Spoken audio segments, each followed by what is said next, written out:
Hey, everybody, welcome back to Lettermen Row. I am Austin Ward, joined by my co-pilot, Tim May. This is the practice report. It's brought to you by Byers Auto. Another busy week for the Buckeyes. Not fully in the books yet. There's a big scrimmage looming on Saturday, but a couple workouts already done for Ohio State.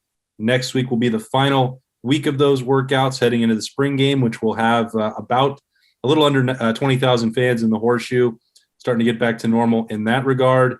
And then Larry Johnson and the Rushmen talked on Friday morning. So it's been a productive, busy week. It's been a pretty good camp for the Buckeyes and a lot of attention on Larry Johnson and that group that he's got coming back this year, Tim.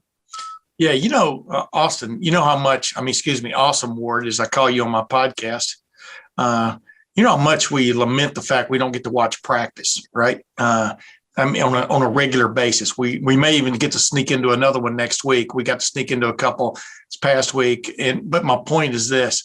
Sometimes, though, man, I sat through these interviews with these defensive linemen. A lot of these guys are rising entities on that defensive line. And it was almost like I watched a practice, because if you put it all together, what you found out was Zach Harrison is going as hard as ever, trying to get something in this third year to rise above like he was projected. Tyreek Smith had been bothered by injuries for the last couple of years, and his get off, as he said, has never been better. He's never been stronger. He's never been faster, and then you hear about Jack Sawyer. I'm just talking about defensive ends. Jack Sawyer is on the lips of everyone, including defensive line coach Larry Johnson, which is remarkable. Like Larry Johnson said, if he continues at this rate, he's already picturing maybe having some role for him as a freshman because he's that good. Malik Williams, didn't really come up a lot, but there's a guy, some of the other defensive tackles talked about, but then you think about it, Antoine Jackson getting his sixth year, and he's, as I said to Larry Johnson, that old Baptist hymn, I saw the light, a lot of these guys have finally seen the light, and not just that they're inspired, but they see the chance to really play and contribute. And I think it's changed a lot of the dynamic of that defensive line room. And as far as I'm concerned, that defense, because if you have people wreaking havoc and chaos, like a lot of these guys said is their job, it makes your secondary suddenly look a lot better. Definitely those young linebackers could look better. But it was really interesting listening to these guys talk. Yeah, and that's the interesting, fascinating dynamic for what Larry Johnson builds is he's not, taking some 2-star, 3-star under the radar recruits and then hoping that his approach works. Yeah. He already knows that it works, but he's applying it to 4- and 5-star talents. And it still takes 2 or 3 years in some cases for these guys to really get it. And, Zach Harrison was asked a number of times dating back to last year, like, where's the 13, 14, 15, why aren't you Chase Young yet? Well, I bring this up all the time. Chase Young wasn't Chase Young as a sophomore. He had things that he had to learn.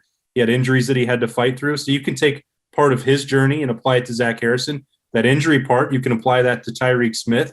Not everybody comes in and is Joey Bosa or Nick Bosa and gets that role right away as a freshman. Those guys are extremely rare. What you see far more often is Larry Johnson recruits 4 and 5 stars. He spends time. They understand, hey, this isn't about playing time or personal numbers. I got to get out of here and find somewhere else. They know that they are being developed into NFL players at Larry Johnson's pace or their own pace, whatever it takes for them to be ready. Larry Johnson knows how to identify that and get them there. Yeah, you've heard me talk about this before. I use the term embedded talent when it comes to a program like Ohio State or Clemson or Alabama. That's why I think they're on another level compared to everyone else. Is the stockpile they've gained from recruiting is such that you see 4 and 5 stars, but a lot of 4 stars have to wait their turn. It's like they're not pressed into service immediately, but then you get a more mature, advanced individual. We saw Tommy Togiai have to wait his turn. He got after it. Has he left too soon? I think maybe he did leave too soon. I think he could have taken it to another level this year, but he's moved on. Now you got a guy like Jerron Cage. Oh my goodness, talking to that young man and just the just a difference in his voice, even since he's been here for a while. But then talking about all of the sacrifices they went through last year, he didn't get to see his son who was born during the pandemic when they were pretty much in essence, for one of the term, quarantine, from everybody else and stuff. And, just all these guys have that light in their eyes that they didn't have maybe a couple of years ago. But Antoine Jackson's the poster child in that regard. Actually, he's a poster young man because he's sixth year in college. You hope he's getting something out of it. But yeah, I mean, that's what I keep telling everybody about. That's what separates Ohio State from every other program in the Big Ten. Is a lot of these programs take 3 or maybe low 4 stars and develop them. Ohio State's got, like you pointed out, 4 and 5 stars who've had to wait their turn, and in the meantime have gotten bigger, faster, stronger. Yeah, and that's why you hear Larry Johnson say there's 2 big guys that they have to replace. The leadership, of course, from Jonathan Cooper. That's a big mantle that somebody's going to have to take on. Pretty much the anticipation for me would be Haskell Garrett's going to be ready to handle that role. Zach Harrison is talking a lot more as well, looking like a leader. And as you mentioned, Tommy Togiai, it's kind of frightening to think about what this group could look like if he had returned for one more year, which, when Ohio State left South Florida, they were doing so even though Tommy Togiai wasn't there, the impression that most of the program had was that he would stick around and you'd have Haskell Garrett and Tommy Togiai for one more year. That changed. I think, some of the feedback he got with his strength and the way he, changed some games last year, that he could be a second, third round pick potentially. It's hard to turn that down. Not everybody will. That's a conversation for another day, but that does allow, us to talk about that interior role and how the pieces fit. Teron Vincent has not been healthy, but he's a 5-star. And if he gets a full offseason, which it looks like he's had so far, and we'll get into this summer, big deal there. You mentioned Antoine Jackson and the maturity. He's catching up a little bit. He's also dealt with injuries. I think really none of these guys have underachieved from like a work ethic standpoint or not getting what Larry Johnson's talking about. Jerron Cage was a little bit more of a project, not nearly as touted as a recruit as some other guys, but Jackson, Vincent, they were just trying to get healthy to get on the field. And it's not an issue of Ohio State not having the talent, but we will be talking about that, that spot being, how do you figure it out? Because Tommy Togiai was just so freaking good last year. Yeah. Oh, and not only is he good and played probably a lot more than they would have liked, but one of the reasons was maybe those other guys weren't coming on like they would have liked also, like you just pointed out, for all kinds of reasons. And Teron Vincent, you and I both know it's been no secret. Ryan Day has raved about him from this spring so far. So has Larry Johnson. So have all of his teammates, Haskell Garrett, just talking about him. And I mean, it's just, it's just amazing that's a guy that was one of the leaders in his class. I'm talking about the class that signed with Ohio State that year, and you really haven't seen him play at his best yet. And that's why when you look at this team, there are questions, definitely. There are going to be questions coming out of the spring. I'm going to write about that next week. But another thing I'm going to write about is, like Larry Johnson looking at this group and seeing a lot more lights looking back at him than glazed over looks, and that's got to make you, when you're a coach and you've got an offensive line group and a defensive line group like these two, like this team still has, sky's the limit, really. We've talked a lot about the people that we saw in the open practice period, trying to glean as much as we could from just a couple minutes.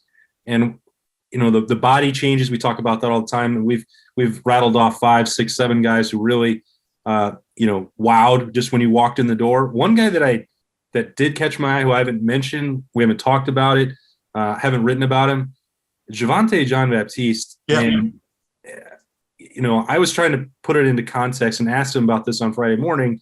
Like, when he showed up, it was like, okay, he's an outside linebacker right now. Ohio State views him as a defensive end, but he was under 200 pounds when he signed. It's like, sometimes you wonder, like, what Larry John, he's such a, he's got this unique way of projecting guys and what can go on their body and where they could play. It was obviously going to take some time. So he went from, he said 195 when he visited to 253 right now. And he looks the part of it. He was standing next to Zach Harrison when I was there on Monday. and I had to double take he's like, is that number correct? Or am I looking at Zach Harrison? It was huge. And that made, he talked about that being faster, stronger. So that was a long process. You don't just put on, 50 pounds of what looks to be pure muscle overnight. And now, how does that translate for him? He doesn't have to be the primary defensive end on this team, but if he's the third or fourth guy jumping in there at 253 and fast enough to have been a stand-up outside linebacker, look out. Yeah. And it blows away this idea that Ohio State only goes after guys that can play 2 days after they get on campus, Yeah. By the way, Javonte Jean-Baptiste, there's almost as many words in his name as there are in any answer he gives to a question, which is okay. He's a man of few words. Yeah. They just want to be a man of a lot of sacks this year, or a lot of attacks. But those are just all examples. I mean, look at the offensive line the same way. You got some guys now stepping up who've been around, maybe 2 years in the program.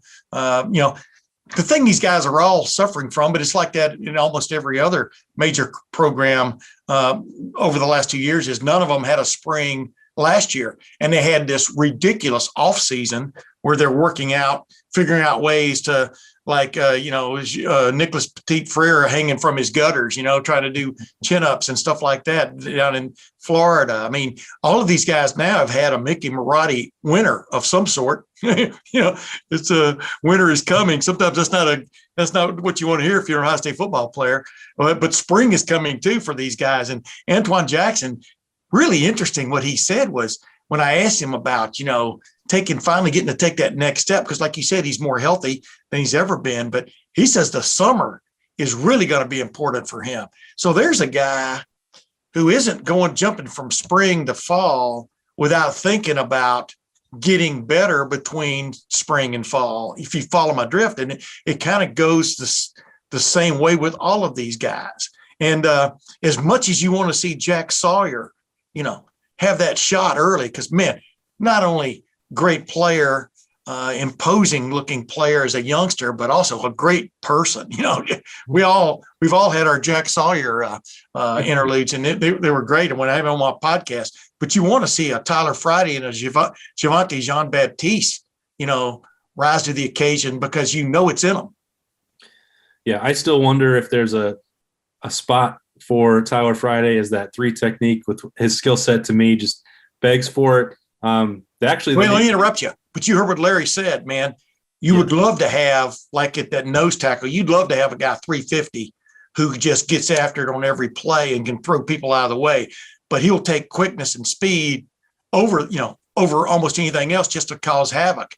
And getting back to what you said, the Tyler Friday guy, he's intriguing to me just like he is to you, because he could be that guy. He could be that 3 tech. Oh my goodness, where'd he come from? Yeah, and I don't know if I'm going to get my way. Larry Johnson doesn't seem in a big hurry to move him from defensive end, because the name that we had heard that was getting some work there at 3 technique for down from in was Noah Potter. So that's seemed to be somebody else in mind that Larry Johnson has for that. And who am I to argue with the greatest defensive line coach that I've ever seen or been around in my long tenure, not nearly as long as yours, but wait a minute. And only, as I reminded, the only unbeaten head coach in Ohio State history, I think. Well, yeah, that's a one-man list right there. There you go. Anything else from the defensive line that jumped out to you, Tim? Yeah, I'm just it's just, I think it's cool when you see these guys, because we hardly ever get to be around them anymore in the modern day. But Zach Harrison, like you just talked about, he seems even more comfortable talking with us than maybe he was 2 years ago and stuff. All these guys have matured in their own ways, but the guy, man, I tell you, I keep going back to him, is the 2 guys are Jerron Cage and Antoine Jackson. If they can get a big year out of those guys, they're going to be okay, man. Cause they've got Haskell Garrett and those guys. I mean, they've got some 3 techs, but you got to have somebody really rooting them out down in the middle, down where football is really played, and I'm curious to watch those guys. That's, and I think both of those guys have that look in their eye they didn't have a year ago. There was one other thing that jumped out, and that was, as you're talking about playing inside and defensive tackle, and Larry Johnson rattled those names, and then he just casually said, and maybe one other young guy who could jump in the mix. And I don't know if he's talking about somebody on the roster or somebody who's trying to visit in June. Yeah. Just a little slipping that message out there in case somebody wants to come compete. Somebody out of the state of Washington, for instance. I don't know. Just spitballing. It is amazing. There's still decisions to be made by some people that can totally change the way a roster looks and the way a rotation looks in play. And I'm as curious as you are to see how that one goes. That time, a couple of weeks down the road, there's still some spring ball for Ohio State to worry about. In the meantime, spring game is now just a little over a week away. Looking forward to diving into that. Maybe one more practice that we can all watch. We'll see as spring camp starts to wind down. And the practice reports brought to you by Byers Auto come to an end for the time being as well. That's Tim May. I am Austin Ward. Thanks so much for joining us. Again, if you need full coverage of the Ohio State Buckeyes, you can find it all year at lettermenrow.com.